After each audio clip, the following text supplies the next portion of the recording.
Again, Zainab Tahir from Ministry of Marine Affairs and Fisheries.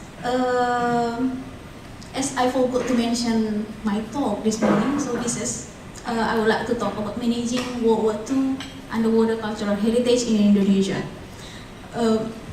I think I know the reason why Dr. Bill Jeffrey invited me to come here to Guam, because of the position of Indonesia during the Second World War. Right, Dr. Bill? So what is the progress, the challenges, opportunities? To begin, I would like to show you a not impressive map, but at least I would like to highlight that this area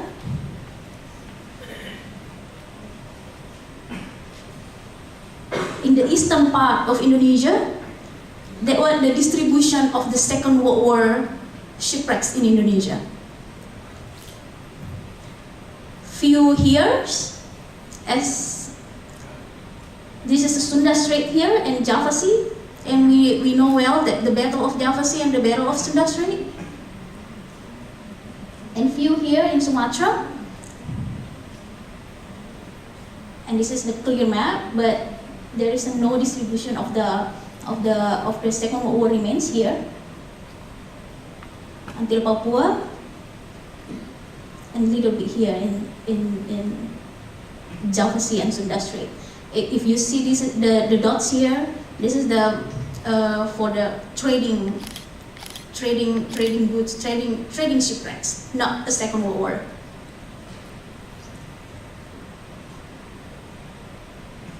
And this is Java Sea. There's seven shipwrecks here, as I mentioned this morning, that widely covered in media. The vanish of the Dutch ship in Java Sea, the Reuter particularly,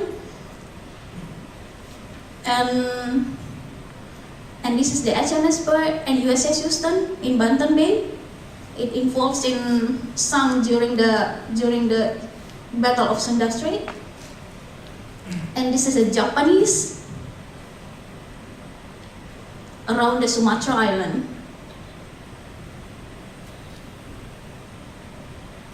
So, from the map, there is a 41 spots of shipwrecks are become diving attractions. 24 spots are Second War remains currently identified, but 10 clearly identified and found significance. The Battle of Sunda Strait and the Battle of Java Sea, including Ashigara. And we haven't mentioned other remains in the coastal areas. So, what is in Indonesia actually? In Indonesia, we have two legal bases regarding the protection of the cultural heritage: the Cultural Heritage Act itself and Marine Conservation Decree. It is quite new. The second part, the Marine Conservation Decree, it is quite new. It mentioned inside that it mandates to protect the area surround the remain of the cultural remain. And the second one, for 2017, there is intensive national marine spatial planning. And for this year, we include the historic plat, particularly the significant one, into the national marine spatial planning. For the pilot project, is the HMS Pearl and the USS Houston. And also, we conducted development lead research.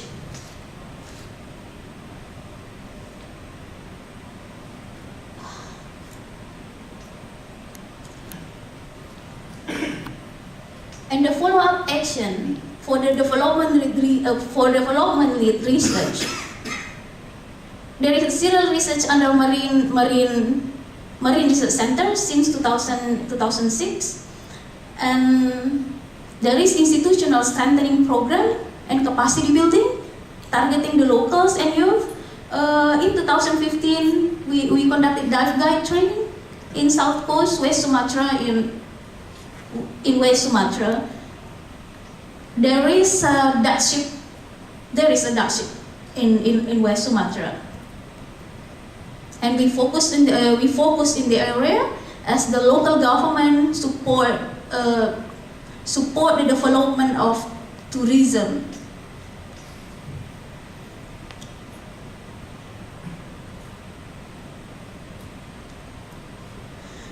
And also in 2015, there is the government infrastructure subsidy, floating Amphibulungan Information Center. We put it in floating Amphibulungan Information Center. Amphibulungan is a Dutch ship sank during the Second World War II. It is co-managed by local government and the local community group. And also, the local establishes zoning system. The locals establish zoning system, no fishing allowed within 100 meters from the wreck. It is actually unwritten agreement between the fishermen around the bay. And also, we established guidelines on how to dive in Amphibulungan. This is the subsidy type of subsidy.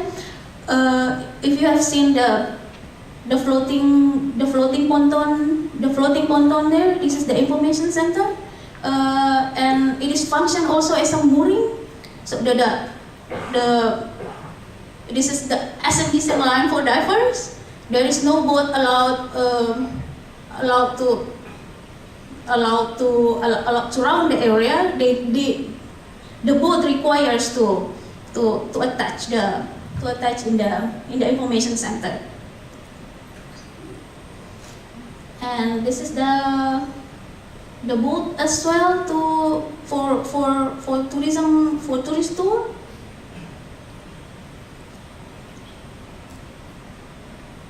And recently, there is an ongoing process to impose double protection mechanism to the remains of the Battle of Sunda Strait. As I mentioned before, there is a Cultural Heritage Act and the Marine Conservation Decree. So we try to double at the same time. Cultural heritage impose declare the shipwreck as protected object, and at the same time the Marine Conservation Decree cover the area surrounding the wreck. So it double.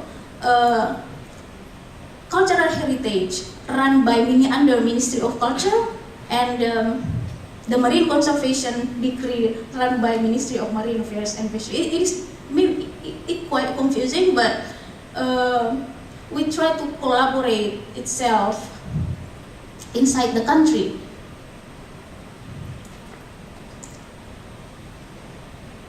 And there is collaborative research between Indonesia, Australia on the HMS Bird, running currently since 2016 until now. And there is also intensive meeting between Indonesia and Netherlands regarding the Dutch ship in Java Sea, and Indonesia, also US, regarding the protection of the USS Houston. There is umbrella cooperation between Indonesian government and the US, and right now we are required to break down into the plan of action.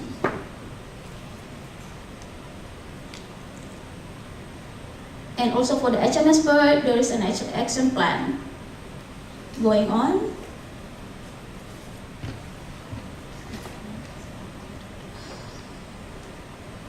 So here is the challenges.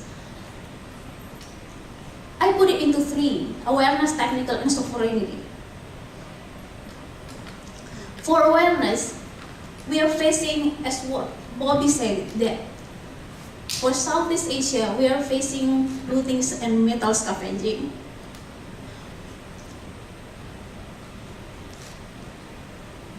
That ship is the example. It's a very It's the very bad example. And also HMS Bird currently found nearly 40% remaining part of the ship and put 60% tonnage.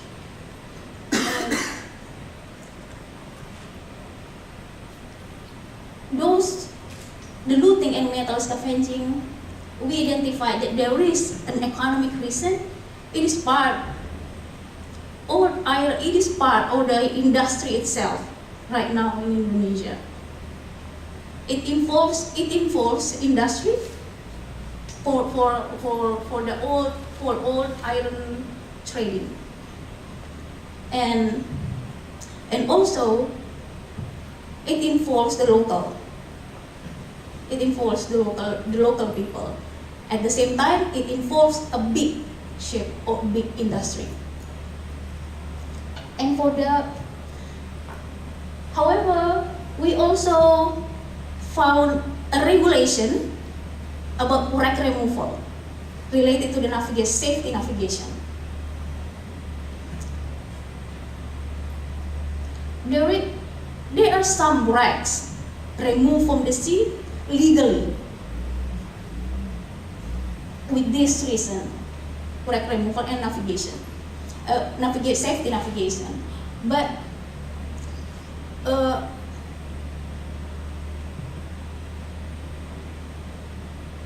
what has happened with this wreck removal?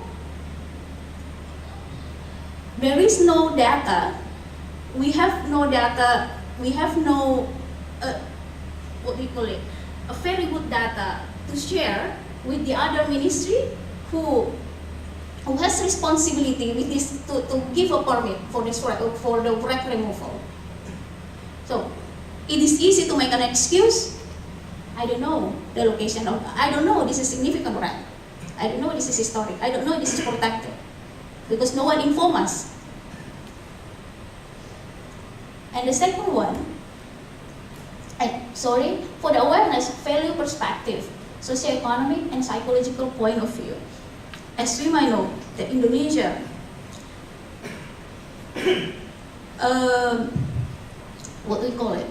the psychological attachment to the heritage, particularly for the Second World War.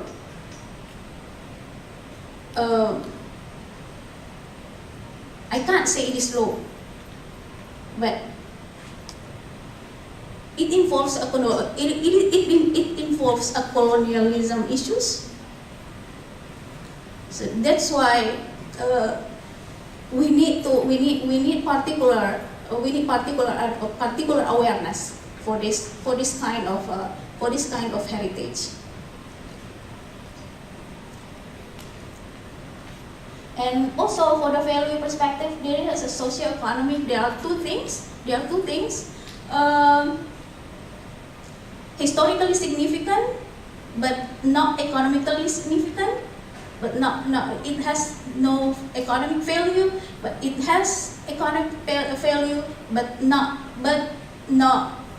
significant in historic.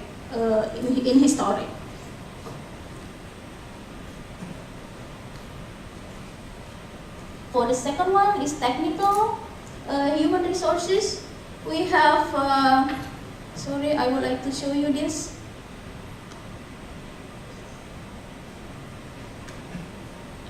We are facing also lack of human resources. Indonesia, the coastline is 99,000 kilometers. The coastline, and this is the Indonesian borders. With the lack of issues needs to be covered, and this is the number of islands. So human resources is also our issues.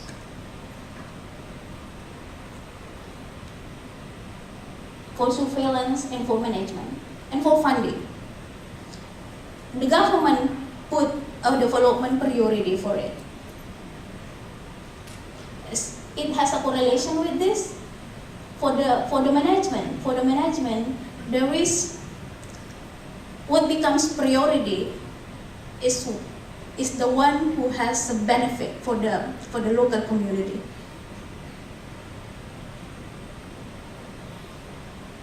And the second one is, the third one is a lack of communication between the flag state and coastal state. This issue rises when within the meeting between government of Indonesia and Dutch government, according to the loss of the Dutch ship in Java Sea. There is no proper communication which shipwrecks are significant for the flag state. If the U.S. consider USS Houston and other for the other remain from the Java Sea, the Battle of Java Sea, so which one? Can be the coastal state be informed well the data of the what kind of wreck, the significance for the US, for Australia, for.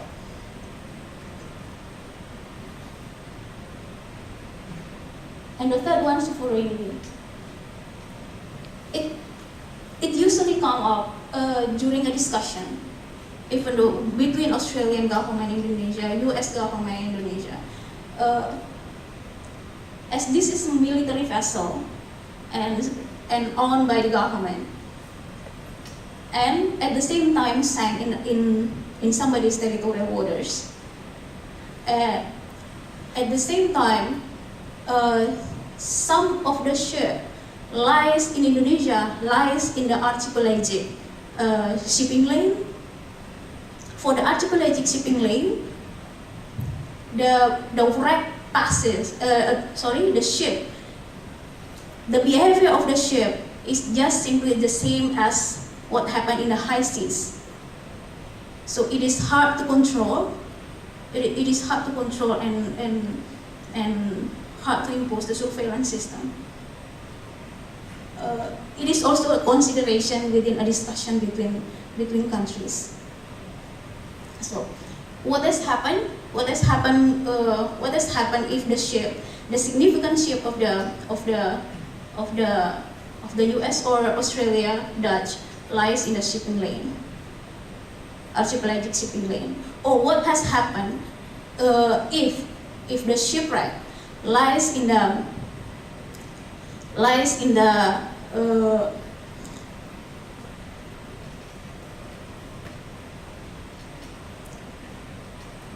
what has happened if the shipwreck lies in a very sensitive area of one coastal state? So it's quite challenging within a discussion between countries. This is the picture of the lootings. We recorded this during our research 2015 on the HMS Pearl, Banten Bay. And this is a metal scavenging. There is two different practices for the lootings, done by locals and done, as I said, done by a quite big industry.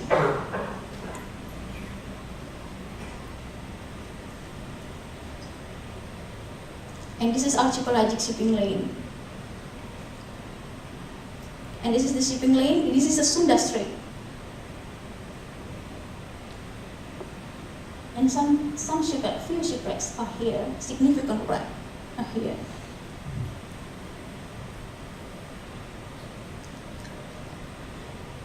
And this is, as I mentioned, this is the value perspective, historically significant but less attractive.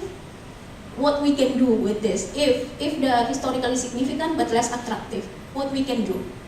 This is quite a point of a discussion. And less significant but attractive, the government will put legal intervention, economic intervention, and management. Just for example, what has happened in the MV Bulungan. MV Bulungan, if we compare with the remain of Battle of Java Sea and Sunda Strait,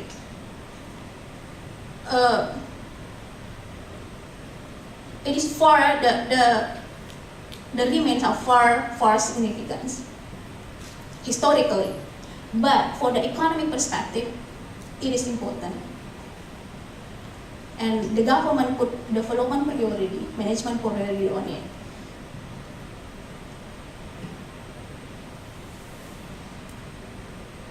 This is the MV Bulungan Information Center. Local community use this for to as a decent place to go down.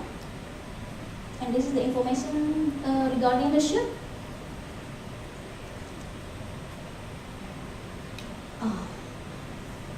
This is the 2015 perspective of the HMS Spirit. And this is the Nippon Maru 2015. Also, there is a government intervention to this ship, right?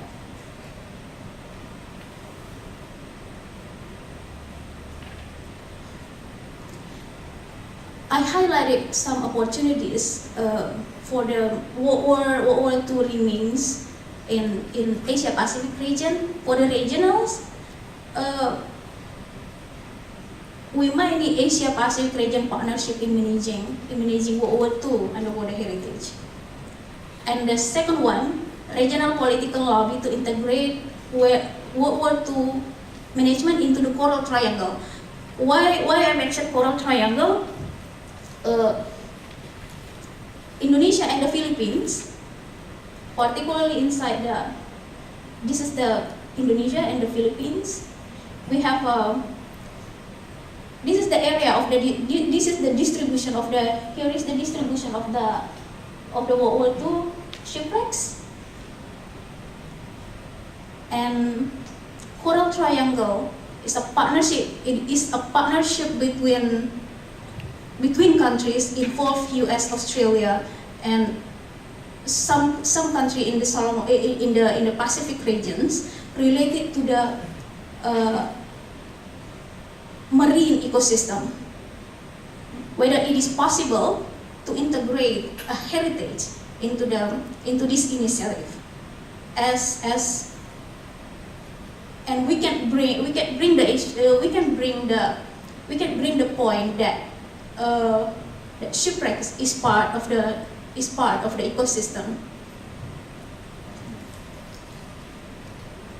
and it has acquired good in funding. And the last one is collaborative research between region, and for the national raising awareness for Heritage Monument Information Center, and also pilot project for us. Pilot project for implementing double protection. If we succeed to implement double protection, it would be the first one for Indonesia. That's why it is also opportunities for us.